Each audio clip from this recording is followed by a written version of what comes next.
2 நாட்களுக்கு முன்னாடி துணை பிரதமர் மற்றும் உள்துறை அமைச்சர் ஷேக் கலீத் சபா அவர்கள் அதிரடியான ஒரு அறிவிப்பை வெளியிட்டார்கள்.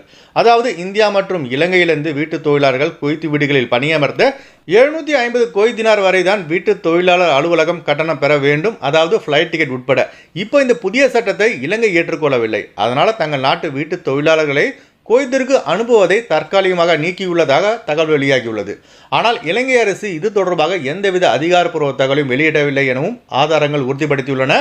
அதுபோல குவைத்தின் மனிதவளத்திற்கான பொது ஆணையமான பேம் புதிய ஸ்மார்ட் ஐடி ஒன்றை அறிமுகம் செய்துள்ளது.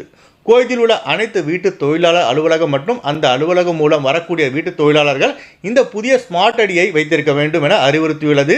இந்த புதிய வகை ஸ்மார்ட் ஐடியில் வீட்டு தொழிலாளர்கள் டேட்டா மற்றும் வீட்டு தொழிலாளர்கள் அலுவலகத்தின் முழு விவரம், அதாவது லைசன்ஸ் உட்பட பதிவாகி இருக்கும் என்பது குறிப்பிடத்தக்கது. குவைத்தில் கடந்த 2 நாட்களில் மட்டும் பார்த்தீங்கன்னா 54க்கும் மேற்பட்ட வீட்டு தொழிலாளர் அலுவலகங்களுக்கு